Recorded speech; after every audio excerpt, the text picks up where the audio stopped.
What I want to focus on and talk about today is happening up here in the state of the Amazons. There's the largest city up there is called Manus, all right? And that's where the torch run was going through yesterday. What's good, YouTube? So I'd like to start out this video by thanking Redneck to Vegan for uploading his video on this story and particularly presenting the basic outline of what happened in a way that was much more coherent and concise than I could have ever done it. So thank you so much, man. I appreciate your comments and your thoughts. Here's what I think about this whole thing. Look, they took some photographs with the Freedom Torch, the Olympic torch, and a wild, captive, enslaved, endangered, exotic jaguar. So actually I had to look this one up myself, but the jaguar is not actually endangered. It's not even threatened. It's considered near threatened by the IUCN listing. And in a lot of ways, the jaguar is kind of lucky. There's still over 10,000 individuals left. There's still a lot of extant habitat that is inaccessible to humans for it to live in. The jaguar also has a lot of cultural things going for it in the South Americas. Some countries have jaguars on their flag. Brazil actually has a jaguar on its money. The jaguar is actually, I didn't even know this, the jaguar was the third largest cat in the world. It's essentially South America's version of the tiger. I think the jaguar is going to be okay. I think it's going to make it. And in my opinion, the near threatened status is more reflective of what could be rather than what is. I mean, certainly jaguar numbers have declined. Rainforest is, still disappearing at an increasing rate. That's probably not going to change. But still a lot of jaguars left. Still a decent stronghold. There's also a hunting factor still at play. In some places, in some countries, despite its not truly endangered status, it is fully protected. In others, they're allowed to hunt it to some extent. In others, there's no protection at all. Brazil is, in fact, one of the countries where it is allowed to be hunted to an extent. So there's that at play in the story as well. An additional fun fact, the jaguar is actually not technically an exotic species. It did once live historically in the United States. It was spotted on camera right here in Tucson. This is amazing. El Jefe can be seen here in his natural habitat in the Santa Rita Mountains. Just beautiful. Obviously, just because there's one or two animals that are sighted from time to time still living in the United States doesn't mean that's ever going to be a real population again, which is kind of sad on some levels that we see an animal that's really a true native species to our country as something that's exotic on the same level as a lion or tiger, when really it existed in our backyard at one point. And that's something I think that could be talked about more. The fact that these large animal livestock agriculture businesses are directly hurting wildlife efforts. Jaguars, and I've talked about the Mexican gray wolf, have both been affected by being shot by ranchers, seen as a pest because they kill cattle. So that industry has a direct effect on wildlife conservation. Well, it happened to slip its collar or its chains and freed itself. What did they think was going to happen? That jaguar is significantly stronger than that human being. One of the things I remember most prominently learning was the realities of taking animals out to see the public directly, taking them out of an enclosure and going to a potentially contact situation with the public.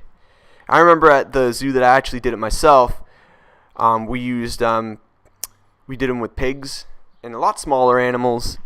Still, that could be a little rough if you weren't careful with them, but nothing that's going to do any serious harm in most cases.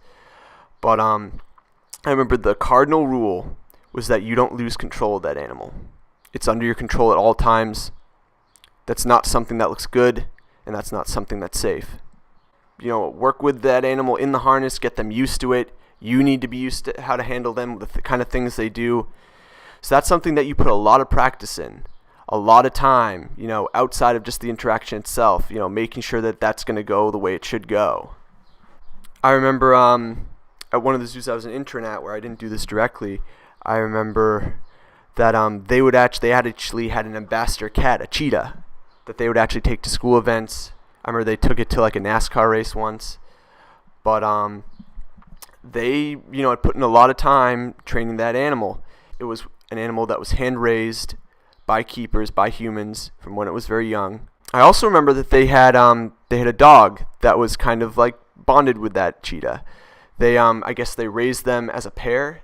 They got a puppy the same time that they got the cheetah cub, and they raised them together, and they had a real connection, a real bond, a real relationship that they got along. And I remember when they would take them on these public visits, they would bring them together. The dog was kind of an animal that the guests could interact with on a more real level. There were still rules and stuff like that. It wasn't raised in the same way that a house dog was. But there was more that guests could do with that animal as far as interacting with them. The cheetah was mostly just for view. And I remember this zoo that did the cheetah interactions with the public. It was they played what you might consider a little fast and loose with some things. I remember one conversation that I overheard the curator of the zoo talking about with some of the keepers was that he was interested in trying an experiment where they took an emu egg and put it under an ostrich to see what would happen. And, looking at that back now, I didn't think of it much then, but now as a vegan, taking a potential baby away from its mother, denying the mother and the baby of that real connection, that blood connection, probably not the most vegan or ethical thing in the world. I wonder if I would say anything then, if I could go back to that time now. But, they did some liberal things, so they were not afraid to, take some risks, and that definitely played into it, because that was, the one place I worked at where we kind of did more stuff like that. But even then, there was still the reality that, bad things can happen when animals interact with the public. So you need to be doing all the right things. You need to be really well trained. I'm sick of these animals being exploited and shot for no reason other than so humans can dominate them and show power and control over them and exploit them. When an animal gets free, and it's a really powerful, really dangerous animal, as a zookeeper, you have an obligation to protect the public. You have an obligation to take responsibility for your failure. And that means you might not see that animal ever again. That means you have to live with the fact that you messed up and that an animal had to suffer. That's a real burden that keepers have to carry at times. And it's not something to be taken lightly. What was the need for it in the Olympic ceremony? That's what really gets on my nerves. The jaguar is a very powerful symbol in South America. The Aztecs actually had a rank of warrior called the Jaguar Warrior, the Jaguar Knight, that was basically an elite level soldier. They had concubines. They led men to battle. They were heroes. They have real prominence, real importance. And the jaguar, as a result of them and their status, has real importance. There's definitely a military aspect there, a symbol of power there, strength, maybe wealth too in some way, and glory. That, when the Olympics come to town, there's, if that's your symbol for that, I can understand why they would want to put that out there, why they would want that to be part of their show, of their little photo op. On some level, I understand kind of what may have gone on there. There are times when management hands out some decree about something you're going to do with the animal that's not always agreed upon fully by the keepers who work with that animal every day, and that's something you deal with as a zookeeper. And I don't know much about what the government is like in Brazil.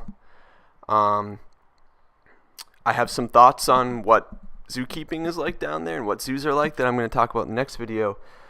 But it seems like there's a possibility that this was an unsocialized animal, or even sometimes a socialized animal. There are complications, there are real challenges to bring a socialized animal out there as well. Hand rearing is not a guarantee that an animal is not going to be aggressive. Sometimes it means that there's a better chance that they might be aggressive. But sometimes there can be real pressure to do things that aren't as savory, to do things that aren't always 100% the right thing to do. Because you want your organization to look good. You want some kind of outreach that's going to help some kind of gain somewhere. And considering this is a military-run zoo, I can't rule out the idea that there's some pressure by higher-ups in government to do something like this, even though the animal maybe wasn't ready. Just wanted to say to Juma, rest in peace, and folks, read up about it, because I think it's just recent news if you haven't read up about it already. But yeah, it's really upsetting, that is.